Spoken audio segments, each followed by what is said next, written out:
The Steam summer sale is nearly over, and your wallet may also nearly be empty. So in this video, I've got 10 recommendations that are $10 or less. Some fantastic deals. Let's jump straight in. And the first one on my list is Terraria, coming in at a measly $4. You could reach behind the couch maybe and find this much change. What is Terraria? Well, it might not need any introduction. I figure it's a fairly solid and safe place to start. Many people initially called it like 2D Minecraft because of its open world, survival crafting nature, of course, surviving not just the dangers that the world presents, but also combat, and trying to progress through the game, they all share in common. Where Terraria differs, obviously, from what you can see, is that it's a 2D platformer at its core, rather than a 3D blocky world. And that, of course, changes everything. But Terraria also brings its own spirit, its own kind of extraterrestrial, almost alien-like spirit to a world that can be a bit fantastical at times. It is its own standalone game, a brilliant co-op experience. Whether you're playing on PC or you're using a controller, Terraria is fantastic. Easy recommend. Next on my list, a relatively new game, at least in comparison to Terraria, which released over 10 years ago. This is Deep Rock Galactic. Deep Rock Galactic released in 2020, and during the Steam sale here, it's down to about $8 US. Of course, regional pricing, as a reminder, will mean that some things are out by just a little bit. I'm from New Zealand. Deep Rock Galactic is a really fantastic single-player or multiplayer, up to 4-player co-op, first-person shooter game. It's essentially a game about space dwarves, and inside of it, you'll be tasked to explore and loot. Those are the two key things. You'll be exploring procedurally generated caves and looting the best gear you can find, of course, ultimately trying to push forward to fight stronger things, explore more dangerous environments, and ultimately explore those caves that I was mentioning earlier. The caves themselves are not only procedurally generated, but also destructive. And I think that the destructibility of the environment is something that also separates Deep Rock Galactic out from some of the competitors within this sort of co-op PvE FPS genre. I think it does a really fantastic job at presenting itself as a co-op game. So if possible at all, I would recommend that you play this one with a friend or two. A great deal nonetheless. And moving on to one that could just about be even better, this is Planet Zoo. Planet Zoo is our first simulation strategy game entering onto the list, and at $9 in the Steam summer sale, it's honestly almost a must recommend to anyone who, like me, might have grown up in or around the time of some of the early Planet Coaster Zoo Tycoon games. This is, of course, Planet Zoo, kind of merging the two together in case you didn't already figure that out. And indeed, it does come from some of the developers from Planet Coaster and Zoo Tycoon. What's it all about? Well, it's trying to be the ultimate zoo simulator.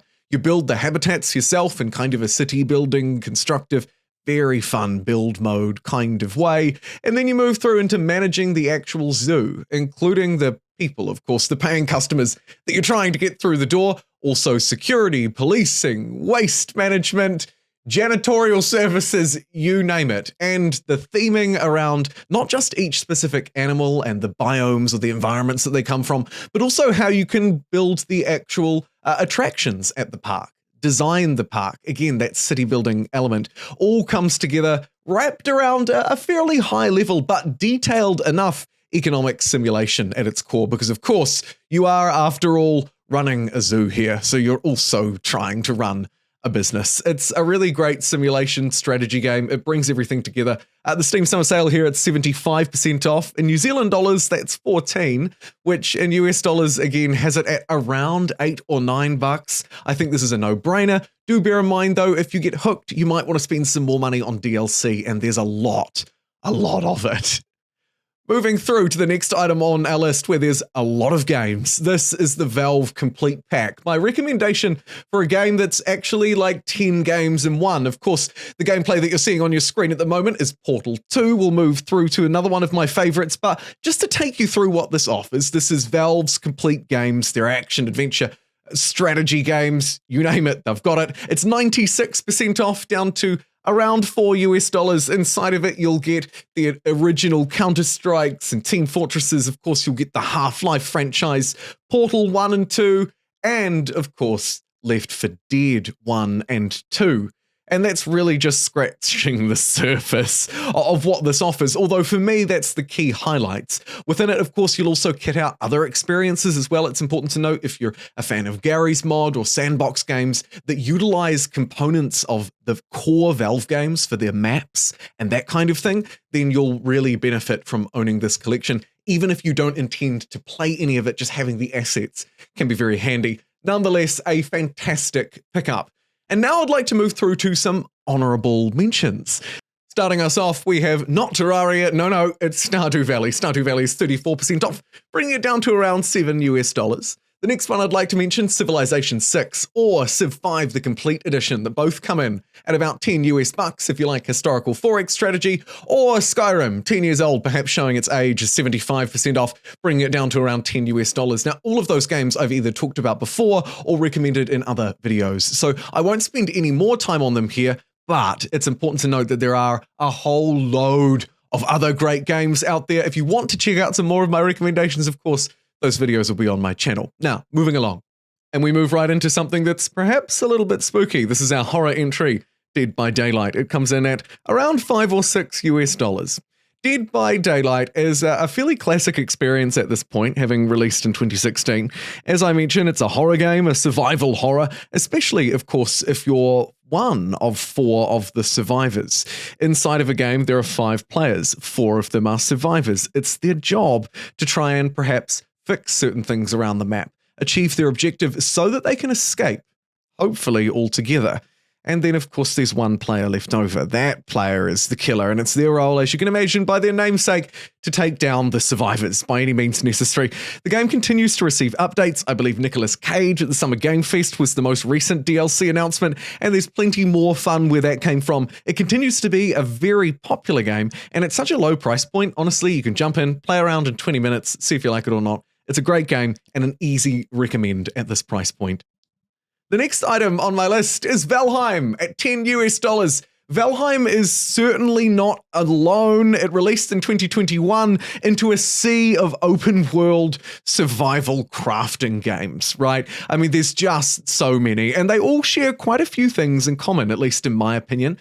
They tend to offer some kind of multiplayer. They tend to be a little bit janky around the edges. Maybe their graphics, their menus don't quite work, maybe you get stuck in a wall or something. It's an online co-op crafting survival game, right? This one, of course, is a bit different. Obviously, you'll get the Viking setting, but it's a sci-fi sort of fantastical one. And as you move through and progress and get better gear, better unlocks, you'll fight bigger bosses. So there's a really nice progression story here, built on top of what throughout, again, its early access period has turned into a really solid up to 10-player co-op experience around gathering, crafting, and surviving. And it does all of it so well. From sailing the seas to exploring the somewhat spooky swamps and dangerous environments, Valheim delivers an open-world crafting experience in a sci-fi setting that I think is almost unparalleled. $10, another easy recommendation. Moving through to the next item, we have Tom Clancy's Rainbow Six Siege. This one has a little bit of a checkered past as well, and at the moment, you can pick it up for about $8. The game released in 2015, so around 8 years ago now. What is it? Well, it's a first-person shooter, a PvP one, and honestly quite a competitive one. Inside of Tom Clancy's Rainbow Six Siege, small tactical teams deliver a mission inside of what to perhaps arcade players might seem a little bit like a Call of Duty game of search and destroy. To dramatically oversimplify it, this is a really tactical shooter. It's about positioning. It's about the gear that you bring, about outsmarting your opponents, but of course, ultimately about outgunning them as well, because at the end of the day, it's an FPS game. I would say it's perhaps a little bit slower or heavier feeling than some others, but that shouldn't take away from it at all.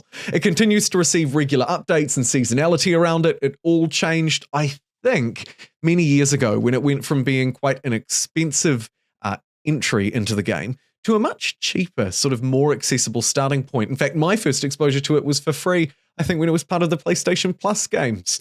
Regardless of how you get your exposure, though, a great idea to pick it up at a really cheap price at the sale, because it will continue to deliver more content, more and more, into the future.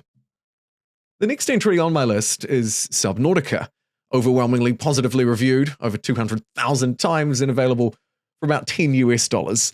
This is an open world crafting game, which we've already seen actually twice on this list. It must be the nature of the fact that they're all sort of maturing around the same time from that fiesta of open world crafting games a few years ago now. This one, though, of course, is about an underwater world, and in case you can't tell, it's an alien underwater world. You'll have to survive, craft equipment, pilot submarines, and try and lure in the wildlife, outsmart them, hunt them, you name it. It's a really well-designed, well-built world. It's a very satisfying world to craft in. It's a very satisfying world to live in, and it feels very alive around you, despite it, of course, being very much, or at least preferably, an experience of the single-player nature, though you could, I suppose, sit next to your friend and watch them play it. Subnautica is a brilliant game and single-player experience. And next, the penultimate entry on our list, it's Slay the Spire. Slay the Spire is our roguelike entry. It's also our card game entry. It's a DECK builder and a card battler all in one. Basically, they've fused card games with roguelikes into what I think is actually one of the best DECK builder games out there. I initially bumped into it playing it on the Switch, so I can vouch for perhaps the portable Steam version, definitely the Switch version. Controller, keyboard, doesn't matter. What do you do? Well, as you progressively move through, the enemies, of course, the levels themselves, that kind of roguelike element to the game, you'll start to pick up more cards to add into the deck. And damn, there goes my algorithm-friendly pronunciation. I was so close. I'm not going to cut it. As you move through, you craft a unique deck. You encounter more and more strange creatures and pick up these relics as you move through, these kind of ultimate bonuses, these immensely powerful things that make no two runs the same.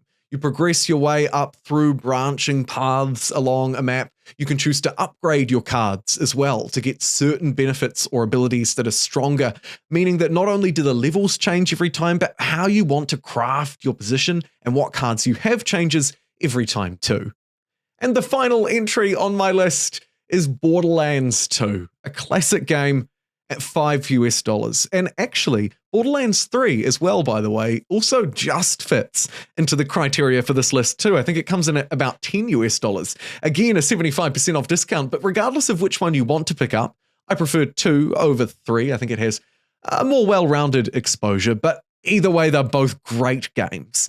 What you need to know is that this is a loot and shoot and action co-op experience like no other. You could choose to play it alone perfectly fine, or you could play with friends. Borderlands is, of course, probably a franchise that doesn't really need a lot more explanation than that, other than to say it has a great story to go along with its really satisfying loot, dash, and shoot combat system.